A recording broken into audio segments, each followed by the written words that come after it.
میں یہ مجلس تصوف ہے، یہ مجلس ذکر ہے، میں صرف اور صرف قلب کی بات کرنا چاہوں گا، دل کی بات۔ آج کے دور میں پوری کی پوری طاقت لگا دیتے ہیں اپنی صحت کو صحیح کرنے کے لیے۔ اگر آپ کا گھٹنا خراب ہوا تو مجھے یہاں تک خبر ملی کہ ایک گھٹنے کا آپریشن 1.5 لاکھ روپے سے، دل کا آپریشن، سر کا آپریشن، آنکھ کا آپریشن، ہاتھ کا آپریشن، جہاں کہیں تھوڑی خرابی آئی آپ مال خرچ کر کے اس کو صحیح کرانا چاہیں گے۔ جو لا علاج بیماری ہے کینسر، سب کو معلوم ہے، اس کے باوجود بھی کینسر ہونے کے بعد کوئی خاموش بیٹھتا ہے کہ چھوڑو اب تو مرنا ہی ہے؟ علاج میں وہ بھی 2-5 لاکھ روپے خرچ کر ہی دیتا ہے، اسے معلوم ہے کہ صحیح نہیں ہوتی، کوشش کرنے میں کیا کریں۔ کتنی حیرت کی بات ہے کہ یہ بیماریاں جو جسم کو لگی ہیں ان کو صحیح کرنے کے لیے مال بھی خرچ کرتے ہیں، وقت بھی خرچ کرتے ہیں، لیکن جو گناہوں کی بیماری دل میں لگی ہوتی ہے اس کے علاج کے لیے کوئی بندہ کوشش بھی نہیں کرتا۔ اس میں نہ پیسہ خرچ کرنے کی ضرورت ہے آپ کو، نہ ہی بہت زیادہ محنت کی ضرورت ہے۔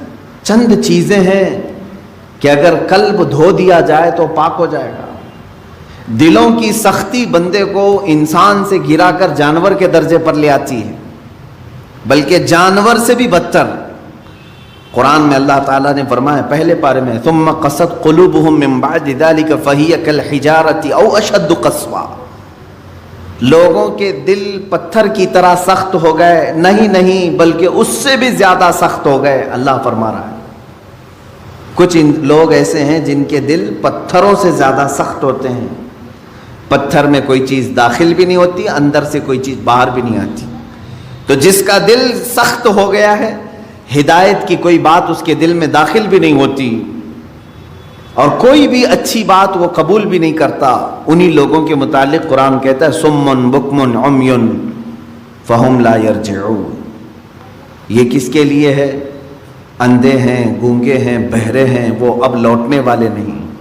قرآن میں اللہ تعالیٰ فرماتا ہے ختم اللہ علی قلوبہم وعلی سمعہم وعلی ابصارہم غشاوہ، اللہ نے ان کے دلوں پر مہر لگا دیا، ان کی آنکھوں پر، ان کے کانوں پر پردے پڑے ہوئے ہیں، ان کے لیے دردناک عذاب ہے۔ میرے عزیزو یاد رکھو، ایک مومن کے لیے سب سے پہلی چیز قلب کا تصفیہ، دل کا علاج کرانا۔ دل کا علاج سے مراد کسی کارڈیالوجی کے پاس جا کر کے نہیں، وہ تو خون کی نالیوں کو تو صحیح کر لے گا، لیکن دل کے اندر جو گناہوں کا میل ہے اس کو کوئی کارڈیالوجی صحیح نہیں کرتا، اس کو ڈاکٹرز نہیں صحیح کریں گے۔ اور یہ بیماری نہ تمہیں ایکس رے میں بھی نظر نہیں آئی، ہاں اس کی نشانیاں بزرگوں نے بیان کی ہیں، تم خود پرکھ سکتے ہو۔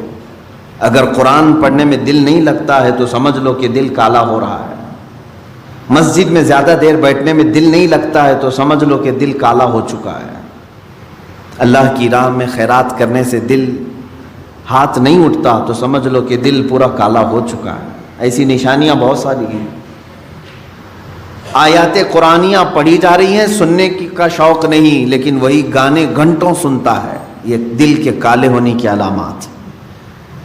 تھوڑی دیر اپنے والدین کو دیکھ نہیں سکتا، لیکن گھنٹوں غیر محرم عورتوں کو دیکھنے کا شوق ہے۔ کلام پاک کو تھوڑی دیر کے لیے نظر بھر کر کے دیکھنا نہیں چاہتا، لیکن موبائل میں گھنٹوں بیٹھا رہتا ہے۔ یہ تمام چیزیں دل کے سیاہی کی علامات ہیں میرے عزیز۔ اگر علاج نہیں کیا تو یہ پتھر ہو جائے گا، یہ پتھر ہو جائے گا، اور پھر اس کا علاج بھی نہیں ہو پاتا۔ اسی طرح مرے دل کے ساتھ دنیا سے وہ چلا بھی جاتا ہے۔ آخر اس دل کی صفائی کیسے کی جائے؟ کون سا صابن، کون سا سرف، کون سا پانی لے کر کے اس دل کو دھوئیں تو صاف ہوگا؟ نہیں میرے عزیزو، یہ دل صرف اور صرف اللہ کے ذکر سے پاک ہوتا ہے۔ قرآن نے کہہ دیا الا بذکر اللہ تطمئن القلوب، تو اس دل کی صفائی جو ہے اللہ کے ذکر سے ہے۔ اب ایک بڑی بات میں آپ کو بتاؤں، فقہ کا ایک قاعدہ ہے، قانون ہے، شریعت کا ایک مسئلہ ہے، زمین پر اگر نجاست پڑ گئی، کیسے پاک کریں گے آپ؟ کھلی زمین تھی، گوبر پڑا ہوا ہے. پاک کرنے کا طریقہ، ہر چیز کو پاک کرنے کا طریقہ الگ الگ ہے. مسائل آپ پڑھیں گے تو سمجھ میں آئے گا. کپڑے پر لگے تو دھونا ہے، بدن پر لگے تو دھونا ہے، برتن پہ لگے تو دھونا ہے. الگ الگ طریقے ہیں سب نجاستوں کو پاک کرنے کا. کپڑے پر اگر نجاست لگی ہے تو 3 مرتبہ دھونا ہے آپ کو. کوئی غلیظ نجاست لگ گئی تو، نجاست کی بھی 2 قسمیں ہیں، خفیف اور غلیظ. غلیظ کا مطلب جیسے پیشاب، پاخانے وغیرہ. خفیف کا مطلب حلال پرندوں کی بیٹ وغیرہ.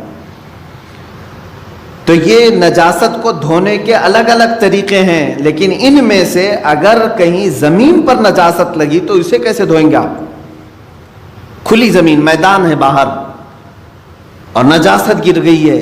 اس کے پاک کرنے کے 2 طریقے بزرگوں نے لکھے ہیں، فقہاء کرام نے لکھے ہیں.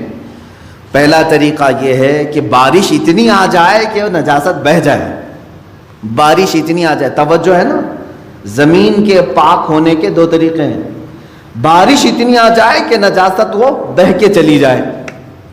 دوسرا طریقہ ہے یا تو دھوپ اتنی زیادہ پڑ جائے کہ وہ نجاست سوکھ کر کے ختم ہو جائے، وہ زمین پاک ہو گئی. یا تو بارش سے زمین پاک ہوگی یا تو دھوپ سے زمین پاک ہوگی. یہ 2 قاعدے ہیں شریعت کے. نجاست یا تو بہہ کے چلی جائے یا سوکھ کر کے چلی جائے. سوکھ کر کے جب ختم ہو گئی تو وہ زمین پاک ہو گئی. اب آئیے میں یہ بات کیوں بتا رہا ہوں آپ کو. مشہور صوفیہ اکرام نے فرمایا، اے بندے، اسی طرح تیرے دل کی جو زمین ہے اس پہ اگر گناہوں کی نجاست لگ جائے تو اسے بھی دھونے کے 2 طریقے ہیں، اسے پاک کرنے کے 2 طریقے ہیں. جس طرح زمین بارش کے برسنے سے پاک ہو جاتی ہے، اسی طرح تیرے دل کی زمین اللہ کے ذکر سے پاک ہوگی. اللہ کا ذکر برسات ہے، یہ بارش ہے. قرآن کی تلاوت بارش ہے. جیسے ہی بندہ ذکر کرنے لگتا ہے اس کے قلب پر اللہ کی انوار برسنا شروع ہو جاتے ہیں، وہ نجاست بہہ کے چلی جائے گی. اور دوسری، وہ آج کے زمانے میں مشکل ہے. اگر دل کی زمین نجاست سے ملوث ہو گئی ہے، ناپاک ہو گئی ہے، ایک طریقہ میں نے زمین کا بتایا بارش کا، دوسرا طریقہ ہے دھوپ کا.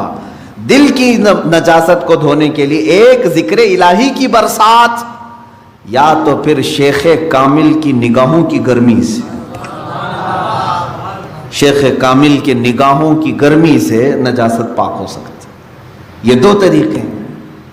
شیخ کامل کا حصول معمولی بات نہیں ہے، اس میں برسا برس لوگ تلاش میں لگانا چاہیے. لیکن یہاں تو آج حال یہ ہے کہ کہیں سے کوئی بھٹک کے پیر میرے گھر آ جائے میں اس کا دامن پکڑ لوں گا. در حقیقت جسے اپنے بیماریوں کو صحیح کرنے کی طلب ہے وہ سچے پیر کی تلاش میں گھومتا پھرتا رہے گا. یہ نہیں کہ بازار میں بیٹھ کر کے انتظار کرے گا. اسے تو ڈھونڈتے رہنا چاہیے کنٹینیو کہ کہیں مجھے شیخ کامل ملے جو میرے دل کے مرض کا علاج کرے، جس کے پاس بیٹھوں تو مجھے گناہوں سے نفرت پیدا ہو جائے اور میرے دل کے اندر گناہوں کی جو نجاست ہے اس کی نگاہوں کی گرمی سے دھل جائے. اور یہ 2 چیزیں ہوتی رہی ہیں. آپ کو میں یہ 2 چیزیں اگر سناؤں، بابا فرید الدین گنج شکر رحمۃ اللہ تعالی علیہ، یہ خود جو ہے اپنے، ظاہر سی بات ہے قلب میں ان کے نجاست کی بات تو میں نہیں کروں گا، لیکن انہوں نے 12 سال کنٹینیو ایک جنگل میں کھڑے ہو کر کے ذکر کیا. ان کے جسم پر بیلیں لپٹ گئی تھیں، وہ درختوں میں چھپ گئے تھے، لوگ پہچانتے بھی نہیں تھے. 12 سال تک وہاں رہ گئے اور ذکر الہی میں مشغول تھے. اور اس کے بعد ان کے مرید صادق محبوب الہی نظام الدین اولیاء رضی اللہ تعالی، جو حضرت خواجہ فرید الدین گنج شکر کے مرید بھی ہیں، خلیفہ بھی، محبوب الہی، ان کا حال یہ تھا کہ یہ اپنے شیخ کی نگاہوں سے، صرف بابا فرید نے صرف ان کے قلب پر نگاہ ڈالی اور ان کی دنیا بدل گئی تھی. اور پھر وہ اس راستے پر ایسے آئے کہ اپنے وقت کے قطب بن گئے. تو یہ ہوتا ہے شیخ کے نگاہ کی گرمی یا تو دلوں کو بہت پاک کر دے اور بہت اعلیٰ بنا دے، یا تو پھر ذکر الہی کی کثرت کہ بندے کے دل کو پاک و صاف کرے. یہ دو ہی چیزیں ہیں میرے عزیزو. یہ دو کو چھوڑو گے تو پھر یہ زمین اتنی نجس ہو جائے گی, اتنی نجس, یوں سمجھ لو کہ کوئی ایک زمین, جیسے ہمارے ہبلی کے باہر بھی کہیں ڈمپنگ گراؤنڈ تو ہوگا جہاں سارے لوگ کچرا پھینکتے ہیں, اس کے پاس سے گزرو گے تو ناک پکڑ کر کے جانا پڑے گا. ایک وقت ہمارے دلوں کا بھی ایسا آتا ہے کہ اتنی نجاست اس میں آ جاتی ہے کہ فرشتے قریب آنے سے کراہت محسوس کرتے ہیں, نہیں آتے فرشتے. دلوں کی گندگی اور غلاظت اتنی بھی بڑھ سکتی ہے. کیوں؟ ہم نے کبھی دھویا ہی نہیں اس کو. گناہ پر گناہ, گناہ پر گناہ, گناہ پر گناہ ہوتے رہے لیکن دھویا کبھی نہیں. کیا ہوگا اس کا حال؟ آپ ان لوگوں کو دیکھتے ہوں گے جو سادھو وغیرہ جن کے جٹ ہوتے ہیں بال, کبھی نہیں نہاتے بیچارے. نہیں نہانے کی وجہ سے بال پورے جمع ہو جاتے, ہوتا ہے. ایک دوسرے سے بال چپک کر کے مل جاتے ہیں اور پھر اتنی غلاظت اس کے اندر ہوتی ہوئی. واللہ عالم وہ کون سے طریقے پر چلتے ہیں, کون سا دین ہے مجھے نہیں معلوم, لیکن کنٹینیو اگر آدمی پانی بھی نہ لگائے بالوں کو تو یہ جم جاتے ہیں, ایک دوسرے سے مل جاتے ہیں اور پھر جٹ بن جاتے ہیں. کھول بھی نہیں سکو گے, زندگی بھر کاٹ کے ختم کرنا پڑے گا. سوچو اگر دل کو کبھی نہیں دھویا آپ نے تو اس دل کی بھی وہی کیفیت ہوتی ہے جیسے وہ بالوں کا جٹ ہے, اتنا غلیظ ہو جاتا ہے.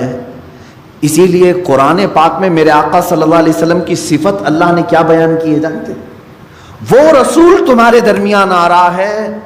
دیکھیں 3 جگہ پر آیت آئی ہے, یہ 3 جگہ پر, تینوں جگہ پر اللہ نے یہی بیان فرمایا, وہ رسول تمہارے درمیان آ رہا ہے. یعلمہم الکتاب والحکمت ویزکیہم, تمہیں کتاب اور حکمت کی تعلیم دے گا اور تمہارے دلوں کو خوب پاک کرے گا.